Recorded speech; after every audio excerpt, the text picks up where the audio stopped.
Madam, இன்னைக்குள்ள நிலைமையில பணக்காரங்க தான் நகை வாங்குற மாதிரி இருக்கு. இதுக்கு என்ன காரணம்னா, நாட்டில் வந்து பல இடத்துல போர்கள் நடக்குது. இந்த போர் நின்றா இந்த போர் ஆரம்பிக்குது, இந்த போர் நின்றா இந்த போர் ஆரம்பிக்குது. முதலீட்டாளர்களோட வாண்டது வந்து கூடும். அதனால தங்க விலை எனக்கு தெரிஞ்சு குறையிறதுக்கு வாய்ப்பு ரொம்ப கம்மி. ஒவ்வொரு நாட்டுக்கு ஒவ்வொரு கரன்சி இருக்கும். எல்லா நாட்டிலையும் செல்ற ஒரே கரன்சி எதுன்னு கோல்டு. அதுக்கு பேர் எல்லோ கரன்சி.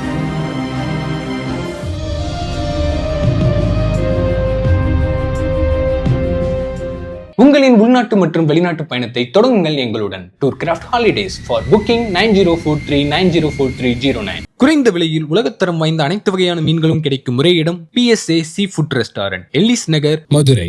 உலகின் முன்னணி பிராண்டுகளின் ஷூ மற்றும் பேக்ஸ் வாங்க வாக்கிங்க்கு வாங்க இப்பொழுது மதுரை முழுவதும்.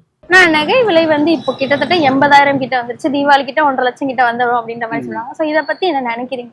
இன்னும் இறங்குறதுக்கு சான்ஸ் கிடையாது. நம்மனா நாங்கள் எடுத்ததுன்னா பவுனு 3000 எடுத்தோம். இப்போ பொண்ணுக்கு நகை எடுக்கும் போதுனா பவுனு 3000 எடுத்தா போட்டு 35 நகை போட்டோம். இப்போ போட முடியுமா? இப்போ 2 வகை எடுத்தால் 1.5 லட்சம் 2 லட்சம் ஆகுது. இப்போ அதுக்குத்தான் நானே அந்த செயின் எடுத்துட்டு போட்டு எடுக்கிறதுக்கு போகிறேன். இன்னும் எவ்வளோ ஆகும் என்னான்னு மலைச்சிக்கிட்டே போகிறோம். யார் அதிகமா பாதிக்கப்படுறாங்க? நிச்சயமா மிடில் கிளாஸ் தான் பாதிக்கப்படுவாங்க. நீங்க வந்து குரோர் கணக்குல சம்பாதிக்கிறீங்கன்னா உங்களுக்கு லட்சக்கணக்கில் கோல்டு வாங்குறது ஒரு பெரிய விஷயமே கிடையாது. பட் தௌசண்ட்ஸ்ல சேலரி வாங்குறவங்களுக்கு கோல்டு வாங்குறதுங்கிறது ரொம்பவே கஷ்டமாயிடும். ஸோ இது எப்பயுமே ரிச்சை வந்து அஃபெக்ட் பண்ணவே பண்ணாது. அவங்க வாங்குற தன்மையும் இதுல ஒன்றும் குறைய போறதும் கிடையாது. கம்ப்ளீட்டா வாங்காம நிப்பாட்டி இருந்தா எல்லாம் தங்கம் குறைஞ்சிரும். மக்கள் மத்தியில தங்கம் அதிகமா இருக்கப்படாதுன்னு குறைஞ்சிரும். அந்த தங்கத்தை பத்தி நம்ம பெருசாவே நினைக்கலன்னா குறைஞ்சிரும் கண்டிப்பா. இந்த விதின் 3 monthsல யாருமே எதிர்பார்க்காத அளவுக்கு ரேட் ஏறி இருக்கு. அது ஃபர்ஸ்ட் அமெரிக்கன் கவர்மெண்ட்டும் ஒரு காரணம். அது போக பார்த்தீங்கன்னா நாட்டில் வந்து பல இடத்துல போர்கள் நடக்குது. இந்த போர் நின்றா இந்த போர் ஆரம்பிக்குது, இந்த போர் நின்றா இந்த போர் ஆரம்பிக்குது. ஸோ அப்படிங்கிறப்ப வந்து கோல்டு தான் எல்லாம் இன்வெஸ்ட் பண்ணுறாங்க.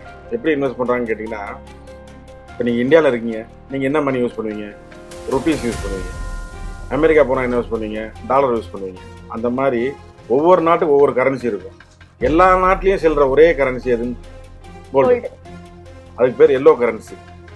ஸோ எல்லா நாட்டிலையும் செல்ற கரன்சியை வந்து எல்லாரும் வந்து வாங்கி சேவ் பண்ணி நடுத்தர மக்கள் இருந்து ஏழை மக்கள் இருந்து பெரிய அளவுக்கு யார் யார் வாங்கி வைக்கிறாங்க. நாட் ஒன்லி இன் இந்தியா, இது ஆல் ஓவர் வேர்ல்டு நடக்கிறது. நம்ம மதுரையில் பேசுகிறோம், இது வந்து மதுரையோட விஷயம் கிடையாது, ஆல் ஓவர் வேர்ல்டில் உள்ள விஷயங்கள் இது. ஸோ வேர்ல்டில் என்ன நடக்குது அதை பேஸ் பண்ணி தான் மார்க்கெட் வந்து ஏறுறது இறங்குது. You said 2025ல இவ்வளோ மாற்றம் வந்திருக்கு. What if 2030லாம் வந்து யாரு ஒரு 50 பவுன் 60 பவுன் வச்சிருக்காங்களா அவங்கெல்லாம் ரொம்ப ரிச் ஆயிடுவாங்க. ஸோ இப்போயே எல்லாரும் அதை சொல்றாங்க, முந்தைய வாங்கி வச்சிருக்கலாம் அப்படின்னு சொல்றாங்க. Gold is a very big investment. இனி 2030 போகும்போது ஆனால் ஆக்சுவலாக ஓரளவுக்கு மேலே சேச்சுரேட் ஆகிடும். அதுக்கு மேலே அவங்களால அந்த ரேட்டை வந்து அவங்க கொண்டு போக முடியாதுன்னு நான் நினைக்கிறேன். ஒரு லெவலுக்கு கோல்டோட ரேட்டை சேச்சுரேட் பண்ணிடுவாங்க. அப்படி போயிட்டேலாம் இருக்காது, ஒரு லெவலுக்கு அது சேச்சுரேட் ஆகிடும் அப்படின்னு நினைக்கிறேன். இல்லை 3 வருஷம் அந்த உக்ரைன் வார் இருந்ததுனால தான் தங்க விலை ஏறுதுன்னு சொல்லி அந்த மீடியாவில் ஏற்கனவே போட்டிருந்தாங்க. அதை கணக்கு பண்ணி எல்லாரும் பை பண்ணுறோம். அதாவது இந்த மெட்டலுக்கு அந்த மெட்டல் சார்ந்தது. அதனால அது போக வெள்ளி வந்து இப்போ இந்த ஆயுதம்லாம் தயார் பண்ணுறாங்கல்ல, அதுக்கு வெள்ளி தேவைப்படுது. இப்போ உலகில் உள்ள வார் நடந்துகிட்டே இருக்குது. அதனால ஆயுதத்துக்கு வெள்ளி தேவைப்பட்டுக்கிட்டே இருக்குது. ஃபேக்ட்ரிஸுகளுக்கு தேவைப்படுது. வெள்ளி வந்து ஃபிசிக்கலாக தேவை இருக்குது. தங்கம் வந்து சாப்பிடலைன்னா ஒருத்தரும் அது இல்லைன்னா ஒன்றும் பெரிய இது இல்லை, ஆடம்பரம் தான். இப்போ கல்யாண மாதம் ஒரு கல்யாணத்துக்கு கண்டிப்பாக ஒரு பொண்ணுக்கு தங்கம் வாங்கி போடணும் கொள்ளணுன்ற மாதிரி அந்த அத்தியாவசிய தேவைக்கு இன்றைக்கி வாங்க முடியாத அளவுக்கு ஏறி இருக்குன்னா நடுத்தர மக்களும் வாங்க முடியாது, ஏழை மக்களும் வாங்க முடியாது. அப்போ ஏறுறதுக்கு என்ன காரணம்? முதலீட்டாளர்கள் வந்து அதிகமாக வந்து தங்கத்து மேலே அதிக நம்பிக்கை. ஷேரில் கூட இந்த அளவுக்கு ரைஸ் ஆகலை, ரியல் எஸ்டேட்டில் கூட இந்த 1 வருஷத்தில் உள்ள ரைஸ் ஆகலை. தங்கம் மட்டும் ரைஸ் ஆகிக்கிட்டே போகுது. ஸ்திரத்தன்மை இல்லாமல் இருக்கின்றதுனால அவங்க பூரா பேரும் தங்கத்தில் இன்வெஸ்ட் பண்ணுறாங்க.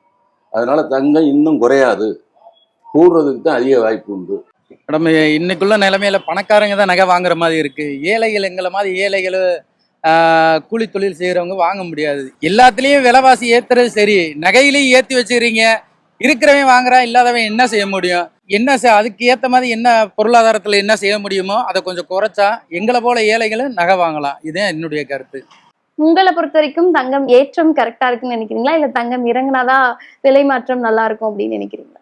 இந்த சமயத்தில் நல்லா இறங்குச்சுன்னு நல்லா வாங்குவாங்க. ஏன்னா திருப்பி இறங்கிட்டு மறுபடியும் ஏறுங்கிற ஒரு நினைப்பு இருக்குது எல்லாத்துலேயும். விலை இறங்கும் போது நல்லா வாங்குவாங்க, வாங்காதோன்னா வாங்க வேண்டியிருக்கு. But at the same time எல்லாரையும் மைண்டில் கன்சிடர் பண்ணணும். ஸோ கவர்மெண்ட் வந்து இதில் என்ன பண்ணலாம் அப்படின்னு அவங்க கண்டிப்பாக டிஸ்கஸ் பண்ணலாம். அதுக்கான ஆக்ஷனை அவங்க எடுக்கலாம். ரொம்ப ஒரு மாதிரி ஒரு கட்டுக்கடங்காமல் ஏறிக்கிட்டே போச்சு அப்படின்னா அது எனக்கு தெரியல. கண்டிப்பாக கவர்மெண்ட் இதில் இன்வால்வ் பண்ணி தான் பண்ணணும். இந்த பொருள் போற இடத்துல பொண்ணு விளையிற பூமியை வாங்குங்க, இடத்துக்கு மதிப்பை சேருங்க. அது வந்து நாளைக்கு இன்னைக்கு இல்லைனாலும் நாளைக்கு பேரம் பேத்தின்னு நம்மளுக்கு வாழ்வாதாரத்துக்கு உதவும். நகையில வந்து என்ன உதவ போகுது?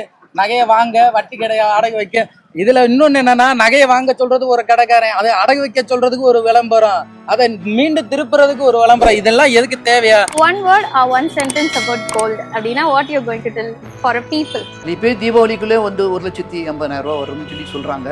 ஆனால் எந்த அளவுக்கு உண்மைகள் தெரியல. ஆனால் நல்ல மேலே போகிற மாதிரி தான் இருக்கு.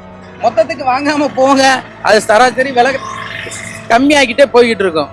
ஸ்திரத்தன்மை அந்த எக்கனாமிக் வேறு என்னைக்கு முடியுதோ அப்புறம் தான் ஸ்திரத்தன்மை வரும். அது இப்போதைக்கு வர்ற மாதிரி எனக்கு தெரியல.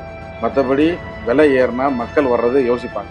நடுத்தர மக்கள் சுத்தமாக வர மாட்டாங்க, ஏழை மக்கள் காணாமல் போயிடுவாங்க.